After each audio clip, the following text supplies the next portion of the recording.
Hi, this is Chrissy Incognito, and welcome to another episode of my show.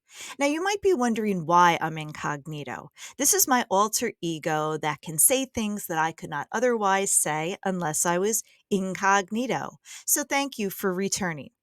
This is episode 3 entitled Michael 4. In order to understand more about this episode, please view the previous episode entitled Michael 3. Happy listening.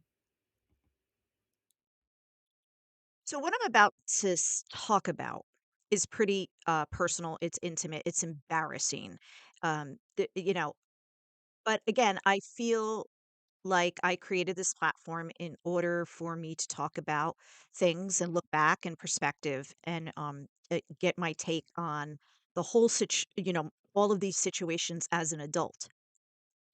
So we were very careful. I would never not use something, and I'm being vague because I don't know what the censor stuff here, so I'm just going to be vague rather than getting it beeped or requiring me to beep it. Um, we were very careful. And, like a typical teenage guy, let's try it without, let's try it without. I was like, no, we're not trying it without. So one day I'm homesick. Okay. Now I was sick at the time. Remember that.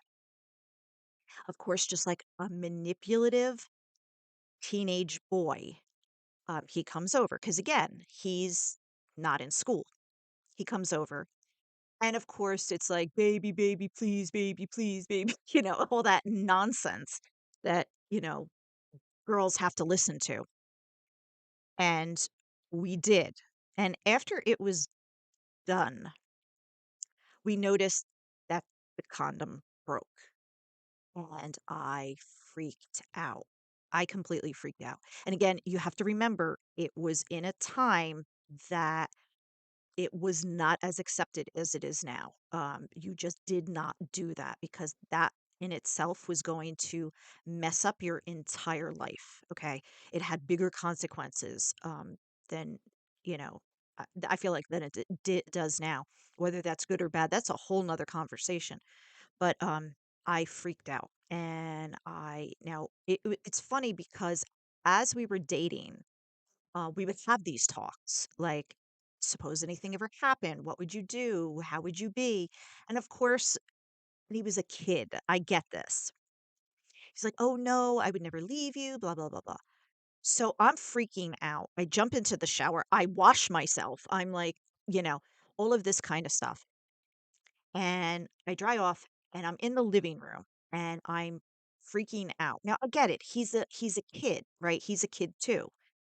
And he gives me something in his pocket, like a little token of something, and he goes, "Here, take this, I'll be back." And he flies out of the house. Now I'm standing there freaking out, obviously.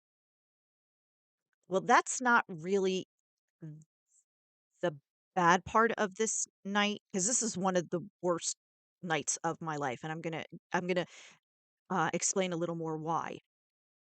So he goes, my parents come home, all of that kind of stuff. Now I'm like, what am I going to do? Now I've got to do something. The only thing I can do is kill myself. Now I'm sorry, is to terminate my life. I don't know what they allow on YouTube. I'm sorry, is to kill myself. And now how am I going to do this? Right?